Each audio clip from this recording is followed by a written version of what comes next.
अस्सलामुअलैकुम एवरीवन। आज के वीडियो के अंदर हम डिस्कस करेंगे अपना पोस्ट डिज़ास्टर मैनेजमेंट। हम कैसे पोस्ट डिज़ास्टर मैनेजमेंट करते हैं।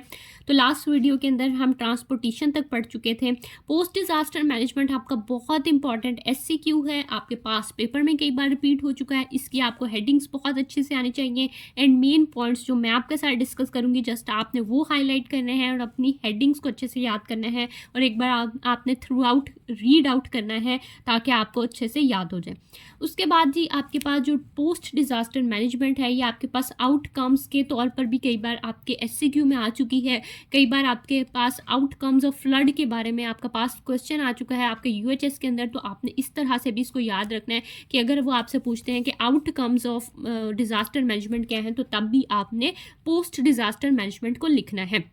फर्स्ट ऑफ ऑल आपके पास आ जाता है जी रिकवरी फेज। तो रिकवरी फेज के अंदर आपके पास आती है सबसे पहले एपिडेमोलॉजिकल सर्विलियंस और आपके पास डिजास्टर कंट्रोल आ जाता है, जिसके अंदर आपने कंट्रोल करना है आपकी ओवर क्राउडिंग को। जैसे ही आपके किसी भी जगह पर डिजास्टर होता है तो वहां पर एक जगह पर काफ़ी ज़्यादा लोगों को जब निकाला जाता है उस जगह से और एक जगह पर सेफ जगह पर रखा जाता है तो वहां पर जगह कम होती है, टेंट लगाए जाते हैं और इस तरह से लोगों को रखा जाता है तो उस तरह ओवर क्राउडिंग हो जाती है। तो ओवर क्राउडिंग को आपने ज़रूर देखना है। आपने पुअर सैनिटेशन जो हो गई है वहाँ पर वो ज़रूर देखनी है।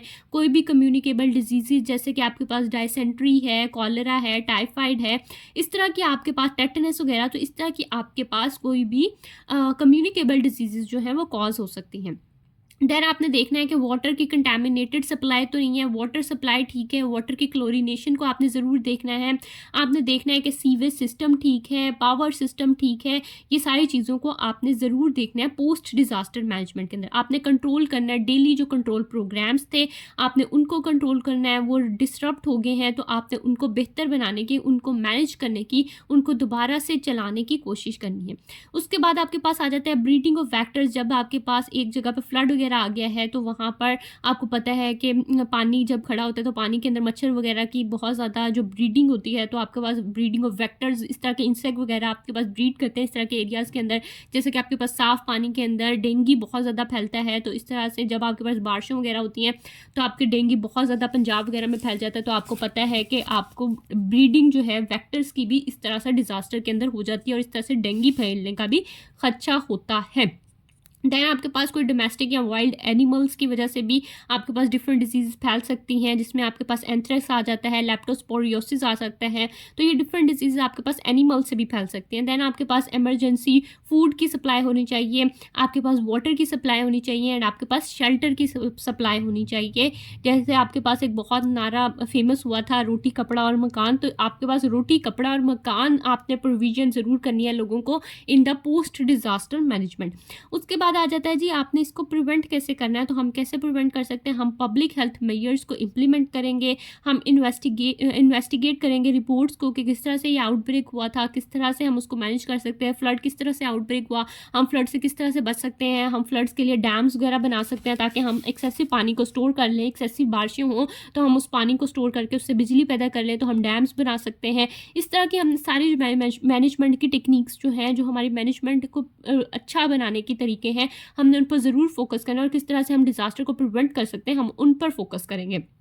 हमने ऑर्गेनाइज़ करना है कि कौन से हमारे पास रिसोर्सेज अवेलेबल हैं, हम किस तरह से उन पर काम करके अपने आउटब्रेक को या अपने डिज़ास्टर को बेहतर तरीके से मैनेज कर सकते हैं। उसके बाद आ जाता है जी आपके पास वैक्सीनेशन। तो आपके पास जहाँ पर भी डिज़ास्टर आ गया है तो वहाँ पर वैक्सीनेशन भी होना ज़रूरी है। तो वैक्सीनेशन के अंदर आप कॉलरा और टाइफाइड की वैक्सीनेशन कराते हैं फॉर द हेल्थ वर्कर। जो भी हेल्थ वर्कर वहाँ पर काम कर रहे हैं, जो आपके पास वॉलंटियर्स काम कर रहे होते हैं, आपके पास डिफरेंट सोसाइटीज़ के लोग काम करते हैं इस तरह की जगहों पर, तो वहाँ पर उनको कॉलरा और टाइफाइड की वैक्सीन ज़रूर होनी चाहिए। और साथ ही आपके पास कोई भी ऐसी जगह जहाँ पर फ्लड आ गया है या आपके पास कोई भी डिज़ास्टर आ गया है तो वहाँ पर कोई पेशेंट ऐसा है जिसके अंदर ओपन वूंड है, ओपन वूंड मौजूद है और उसको टेटनस की वैक्सीन लगाए 5 साल गुजर चुके हैं, तो उसको हम टेटनस की वैक्सीन भी ज़रूर लगाएंगे।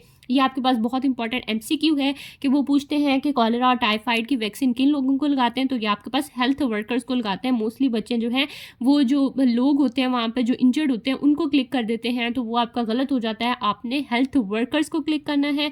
और टेटेनस टॉक्साइड की जो वैक्सीन होती है वो आपके पास जो वहाँ पर इंजर्ड लोग होते हैं, जो पेशेंट होते हैं, जो आपके पास सर्वाइवल्स होते हैं, उनको लगाई जाती है।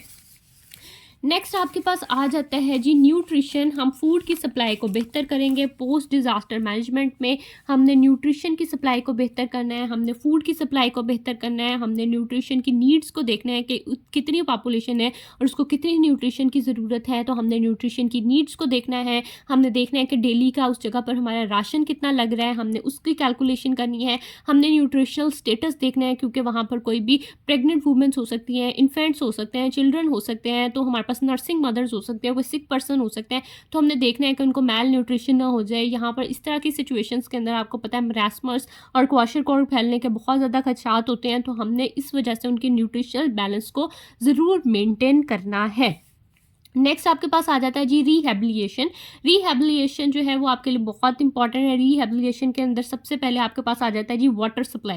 हमने सबसे पहले उनको साफ़ पानी मुहैया करना है। जब तक हम उनको साफ़ पानी मुहैया नहीं करेंगे तो तब तक वो कई भी बीमारी से बेहतर नहीं हो सकते, उनका रहना या उनका खाना पीना बेहतर नहीं हो सकता, तो हम उनके पानी पर सबसे पहले फोकस करेंगे। उन्होंने कहा कि आपका पानी जो है वो साफ़ सुथरा होना चाहिए, पानी जो है वो माइक्रोबियल ऑर्गेनिज्म से पाक होना चाहिए, वो ऑर्डरलेस होना चाहिए, कलरलेस होना चाहिए, उसके अंदर कोई केमिकल नहीं होना चाहिए। और हमें पानी की क्लोरीनेशन करनी है। क्लोरीनेशन हम क्यों करते हैं? हम माइक्रो ऑर्गेनिजम्स को मारने के लिए उसकी क्लोरीनेशन करते हैं। उन्होंने बताया कि रेजिडुअल वैल्यू जो होनी चाहिए आपकी क्लोरीन की वो 0.7 मिलीग्राम पर लीटर होनी चाहिए for the safe water supply. तो हमने इस तरह के पानी को उनके लिए मुहैया करना है। ठीक हो गया। हमने ऐसी जो पानी की जगह है वहाँ से लोगों को रिस्ट्रिक्ट करना है, एनिमल्स को रिस्ट्रिक्ट करना है, ताकि वो आपके पानी का जो सोर्स है, जो रिजर्वायर है, उसको गंदा ना करें। ठीक है। हमने उसको सीवेज सिस्टम से दूर रखना है। कोई सीवेज सप्लाई जो है वो आपके साफ़ पानी के अंदर, पीने के पानी के अंदर ना आती हो। कोई एक्सक्रीटा डिस्पोजल या इस तरह की कोई चीज़ें हमने प्रोहिबिट करना है, बाथिंग और वॉशिंग वगैरह या एनिमल्स की। ठीक है। इस तरह की चीज़ों को हमने दूर रखना है। हमने कंटामिनेशन से उसको दूर रखना है। जो हमारे वेल्स वगैरह हमने बनाए होंगे तो उनको हमने, ताकि वाटर की सप्लाई बेहतर हो सके। ठीक हो गया। नेक्स्ट आपके पास आता है जी फूड सप्लाई सेफ्टी। तो हमने फूड की सेफ्टी को ज़रूर देखना है कि फ़ूड जो है वो गुड हाइजीन का होना चाहिए, उसके अंदर कोई फूड बॉर्न डिजीज़ नहीं होनी चाहिए। ठीक हो गया। जैसे बॉटुलिनम टॉक्सिन जो होता है आपके पास, बॉटुलिनम टॉक्सिन वो आपके पास जो कैंड होते हैं, आपके पास फ्रूट्स और कैंड जो आपके पास चीज़ें होती हैं उनके अंदर बहुत ज़्यादा कॉमन होता है। तो इस तरह से आपने फूड की सेफ्टी का भी ख्याल रखना है। फिर आपके पास आ जाता है जी बेसिक सैनिटेशन और पर्सनल हाइजीन। तो हमने उनको ये भी बताना है कि आपकी जो इमरजेंसी लेटरीन्स हैं वो बना दी गई हैं, आपने उनको इस्तेमाल करना है। ठीक है। वॉशिंग है उनको बताना है, क्लीनिंग की चीज़ें बतानी है, बाथिंग की फैसिलिटीज़ प्रोवाइड करनी है। तो ये हमने उनको पर्सनल हाइजीन की चीज़ें भी बतानी है। देन आपके पास आ जाता है जी वेक्टर कंट्रोल। तो वेक्टर कंट्रोल की हमने जो प्रोग्राम है उसको भी इनिशिएट करना है, जिसकी वजह से आपको पता है most commonly malaria, dengue fever आपके पास बहुत कॉमन है, टाइफस है, प्लेग है, आपके पास लेप्टोस्पोरोसिस है। तो इस तरह की कंडीशंस आपके पास बहुत ज़्यादा देखी जाती हैं। तो इमरजेंसी के अंदर आपने इस तरह की कंडीशंस को ज़रूर फोकस करना है। नेक्स्ट आपके पास आ जाता है जी साइकोलॉजिकल ट्रीटमेंट। तो जो लोग डिज़ास्टर से गुजर रहे होते हैं तो उनको मेंटल ट्रॉमा भी होता है, वो मेंटली विक्टिमाइज्ड भी होते हैं, क्योंकि उनके कोई पेरेंट्स, रिलेटिव्स, उनके कोई भी आपके डेथ हो सकती है उनकी, वो उनसे दूर हो सकते हैं, इस तरह से उनको नुकसान हो सकता है, वो अपने घरों से बेघर हो गए हैं, उनकी सारी चीज़ें चली गई हैं, उनकी प्रॉपर्टी लॉस हो गई है। तो इस तरह का मेंटल लॉस भी लोगों पर होता है, तो आपने साइकोलॉजिकल ट्रीटमेंट भी ज़रूर देनी है। नेक्स्ट हम देख लेते हैं जी, आपके पास आ जाता है कि ऑर्गेनाइजेशन मॉडल क्या होता है फॉर द डिज़ास्टर मैनेजमेंट। ठीक है। तो ये आपके पास दो तरह के मॉडल हैं, एक आपके पास नेशनल असिस्टेंस होती है और एक इंटरनेशनल होती है। नेशनल के अंदर हमने क्या करना है, हमने लोगों की प्रोटेक्शन करनी है बाय वार्निंग, हमने उनको वार्निंग देनी है, रेड अलर्ट जारी करना है कि यहाँ पर डिज़ास्टर आने वाला है। ये आपकी नेशन की एबिलिटी है, ये आपकी कंट्री की एबिलिटी है। इंट्रा जो कंट्री आपकी जो रिस्पॉन्सिबिलिटी है दैट इज़ वार्निंग, आपने वार्निंग देनी है वहाँ के लोगों को। उसके बाद आपने क्या क्या करना है, अगर वहाँ पर डिज़ास्टर आ गया है तो आपने प्रोविजन ऑफ कम्युनिटी सर्विसेज करनी है, आपने उनको वेलफेयर देनी है, हेल्थ देनी है, पब्लिक कम्युनिकेशन देखनी है, आपने उनको ट्रांसपोर्ट की फैसिलिटीज़ देनी है, डेब्रिस को रिमूव करना है, कैजुअलिटीज़ को रिमूव करना है, वहाँ से उनकी इवैक्यूएशन करानी है ताकि लोगों को वहाँ से बचाया जा सके, ठीक है, उनकी फूड की सप्लाई करनी है, वाटर की सप्लाई करनी है, इस तरह की चीज़ें, ठीक है। आपने इंस्पेक्शन करनी है बिल्डिंग्स की और आपने पब्लिक प्रॉपर्टी को रिस्टोर करना है, ठीक हो गया, ये आपकी कम्युनिटी सर्विसेज में आता है। उसके बाद आपने रिस्टोर क्या करना है, आपने वाटर सप्लाई को रिस्टोर करना है, गैस को, इलेक्ट्रिसिटी और सीवरेज सिस्टम को आपने रिस्टोर करना है। नेक्स्ट आपके पास आ जाता है जी इंटरनेशनल असिस्टेंस क्या होनी चाहिए।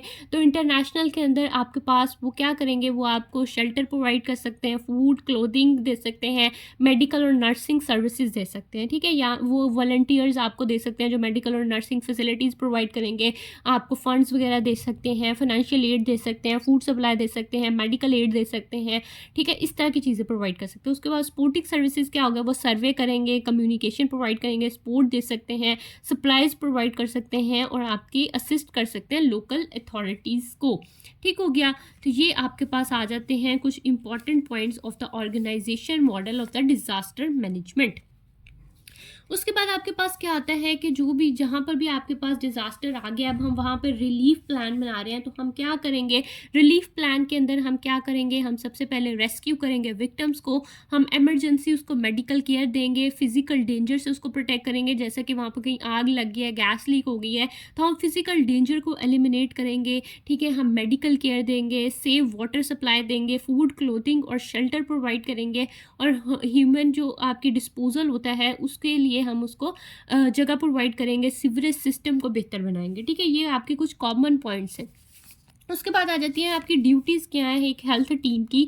तो वो सबसे पहले आपको फर्स्ट एड प्रोवाइड करेगी, इमरजेंसी केयर प्रोवाइड करेगी, एम्बुलेटरी केयर करेगी।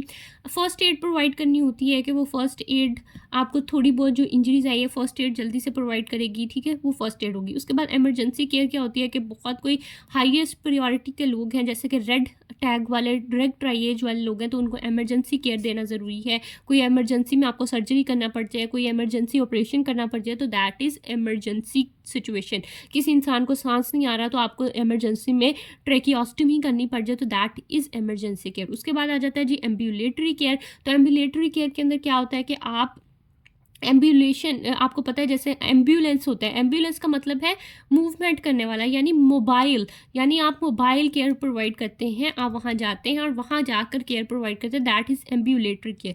उसके बाद हम पेशेंट को रेफरल कर सकते हैं, जैसे हमारे यहाँ पे बहुत कॉमन है, आप पेशेंट को रेफ़र कर देते हैं लाहौर के लिए, तो दैट इज़ के आप पेशेंट रेफरल कर रहे हैं, जहाँ पर आपके पास वो फैसिलिटीज़ मौजूद नहीं है तो आप उसको रेफ़र कर देंगे। उसके बाद सुपरविजन करेंगे, आप जो भी लोगों को दफन करें या आप जानवरों वगैरह को दफन कर रहे हैं तो आप उनकी सुपरविजन ज़रूर करेंगे, ठीक होगा। ये आपकी ड्यूटीज़ थी जी हेल्थ टीम की। उसके बाद आपके पास आ जाता है जी सर्विलियंस साइकिल। अब सर्विलियंस साइकिल जो है ये भी आपके लिए इम्पॉर्टेंट है, आपने इसको याद रखना है। मैंने इसका निमोनिक बनाया हुआ है जी रीप डीवीडी वी से, ठीक है, तो अगर आपको ये याद रहे तो आप इसको इस तरह से याद कर सकते हैं, नहीं तो अगर आपको वैसे भी याद रहता है तो आप इसको उस तरह से भी याद कर सकते हैं, ठीक है जी। रीप डीवीडी वी से मैंने इसको याद किया था। आर से आपके पास आ जाता है रेस्क्यू करना है आपने विक्टिम्स का और उनको फर्स्ट एड प्रोवाइड करनी है। ई से आपके पास आ जाता है उसकी आपने इवैक्यूएशन ऑफ द पॉपुलेशन करनी है। देन अगेन ई से आपके पास आ जाता है कि एलिमिनेट करना है हमने कोई भी फिजिकल डेंजर को। देन पी से आपके पास आ जाता है आपने प्रोविजन करना है फूड सप्लाई का, आपने पी से प्रोविजन करना है वाटर सप्लाई का, क्लोथिंग का एंड शेल्टर का। देन डी से आपके पास आ जाता है कि आपने disposal of excreta and waste करना है। वी से आपके पास आ जाता है कि आपने वेक्टर बोर्न डिजीज का कंट्रोल करना है। देन डी से आपके पास आ जाता है जी disposal of the human bodies करना है। एंड वी से आपके पास वैक्सीनेशन आ जाता है। तो रीप डीवीडी वी से आपने इसको याद रखना है। उसके बाद ये साइकिल ड्रॉ करने के लिए जो निमोनिक है दैट इज़ रीका। आर से आपके पास रिस्पॉन्स है, ई से इवेंट है, सी से कलेक्शन ऑफ डाटा है और ए से आपके पास एनालिसिस ऑफ डाटा है। तो ये आपने रीका से याद रखना है, ये आपका इंपॉर्टेंट क्वेश्चन है, एससीक्यू में आता है, तो इसको आपने अच्छे से याद रखना है। नेक्स्ट आपके पास आ जाता है जी मैन मेड डिज़ास्टर। तो अब आपके पास मैन मेड डिज़ास्टर कौन से होते हैं, उसके अंदर कोई भी आपके पास न्यूक्लियर पार्ट जो है वो एक्सप्लोर्ड हो गया तो दैट इज़ मैन मेड। कोई भी आपके पास न्यूक्लियर वेपन का एक्सप्लोजन हो गया, रेडिएशन न्यूक्लियर एक्सप्लोजन हो गया है, ठीक है, तो वो रिसर्च लैब्स वगैरह में हो सकता है, तो ये आपके पास ग्लोबल वार्मिंग को कॉज करता है, तो that is source of man made disaster. या आपके पास कोई सिविल कॉन्फ्लिक्ट्स या वॉर्स वगैरह, तो that are man made disasters. उसके बाद जी आपके पास आ जाता है कि जो डिज़ास्टर के स्टेप्स हैं, steps in the disaster management, तो ये आपने देखने हैं। सबसे पहले आपके पास फ़ेज़ 1 है एंड फ़ेज़ 2 है। फ़ेज़ 1 के अंदर आपने सबसे पहले पोस्ट कॉर्प से याद रखना है, देन आपने वल्नरेबिलिटी देखनी है, उसको असेस करना है, प्रिवेंशन और मिटिगेशन करनी है, आपने प्रिपेयर्डनेस करनी है, पॉलिसी बनानी है, प्लानिंग करनी है और कैपेसिटी ऑफ द बिल्डिंग देखनी है। जो फ़ेज़ 2 होगा उसके अंदर आपने रैपिड रिस्पॉन्स देखना है, रिहेबिलिटेशन, रिकंस्ट्रक्शन और रिकवरी को देखना है। ठीक हो गया। उसके बाद हमारे पास कुछ डिज़ास्टर हैं जो आपके पाकिस्तान में कॉज होते हैं, क्योंकि ये पाकिस्तान के लिए हम मेजरली पढ़ रहे हैं, तो ये भी आपका एससीक्यू का क्वेश्चन है, आपके पास पेपर में आया हुआ है। पूछ रहे हैं डिज़ास्टर कौन से कॉमन है इन द पाकिस्तान, तो आपने ज़रूर बताना है। सबसे पहले आपके पास फ्लड्स आ जाता है। फ्लड्स जो है वो आपके पास टोपोलॉजिकल या हाइड्रोलॉजिकल डिज़ास्टर के अंदर आता है, तो ये आपने याद रखना है। अर्थक्वेक आ सकता है, अर्थक्वेक बहुत कॉमन है। आपके पास जियोफिजिकल के अंदर आता है, जियोफिजिकल टाइप ऑफ डिज़ास्टर के अंदर अर्थक्वेक्स आता है। Then we have the smoke जो आजकल बहुत कॉमन हो गई है, दैट इज़ मेट्रोलॉजिकल। देन आपके पास एक्सीडेंट्स हो सकते हैं, जो प्लेन क्रैश हो जाता है, रेलवे आपके पास ट्रैक से उतर जाती है, आपकी ट्रेन क्रैश हो जाती है, तो दैट इज़ मैन मेड। उसके बाद ड्रॉट्स होते हैं जो आपके पास क्लाइमेटोलॉजिकल हैं। देन आपके पास एपिडेमिक्स ऑफ द डिजीज़ है, दैट इज़ बायो टेररिज्म। तो ये आपने कुछ इंपॉर्टेंट डिज़ास्टर्स इन पाकिस्तान जो है उनको याद रखना है। बस अब हमारा एक ही छोटा सा टॉपिक रह गया है कि किस तरह से हमने मेजर्स करनी है to be taken to specify disaster type, यानी फ्लड्स को हमने देखना है। तो उसके अंदर आपके पास आ जाता है, ये फ्लड जो होता है वो आपके पास टोपोलॉजिकल डिज़ास्टर है। सबसे पहले हमने बिफोर हैंड क्या करना है, उसके बाद हमने ड्यूरिंग फ्लड क्या करना है और आफ्टर फ्लड क्या करना है, तो आपने ज़रूर देखना है। सबसे पहले बिफोर हैंड हमने प्लानिंग, वही पोस्ट कॉर्प से आपने याद रखना है, प्लानिंग करनी है, ऑर्गेनाइजेशन स्टाफिंग करनी है, ट्रेनिंग करनी है, कोऑर्डिनेशन करनी है, रिपोर्टिंग करनी है एंड बजटिंग करनी है। यानी हमने रिस्क को देखना है, हमने सिग्नल्स देने हैं कि कहाँ पर रेड अलर्ट जारी करना है, कब रेड अलर्ट जारी करना है, किस एरिया के अंदर जारी करना है, हमने उसको सारे को असेस करना है और मैनेजमेंट करनी है। उसके बाद आ जाता है कि ड्यूरिंग फ्लड हमने क्या करना है। ड्यूरिंग फ्लड अब पानी वहाँ पर बहुत ज़्यादा आ गया तो हमने इलेक्ट्रिसिटी को टर्न ऑफ कर देना है ताकि हमारे पास शॉक वगैरह ना हो। हमने पीपल्स को वहाँ से इवैक्यूएट कराना है, उनकी बिलोंगिंग्स वगैरह को प्रोटेक्ट करना है ताकि लोगों को वहाँ से बचाया जा सकते हैं। हमने वाटर कंटामिनेशन को ज़रूर देखना है कि वहाँ पर कोई भी हमारे पास वाटर बॉर्न डिजीज़ तो नहीं हो रही या हमारे पास कोई कम्युनिकेबल डिजीज़ स्प्रेड तो नहीं हो रही। देन हमने डेंजरस जोन को देखना है कि कौन सा एरिया जो है वो हमारे डेंजर जोन के अंदर आता है। अभी हमने लास्ट में पढ़ा था कि 2 किलोमीटर जो है, जब भी बॉम्ब ब्लास्ट होता है तो वो डेंजर एरिया होता है 2 किलोमीटर, तो दैट इज़ डेंजर जोन। उसके अंदर से हमने लोगों को इवैक्यूएट करना है। तो हमारे पास जो ड्यूरिंग डिज़ास्टर आती है उसके अंदर आपने सर्च करना है, रेस्क्यू करना है और फर्स्ट एड प्रोवाइड करनी है।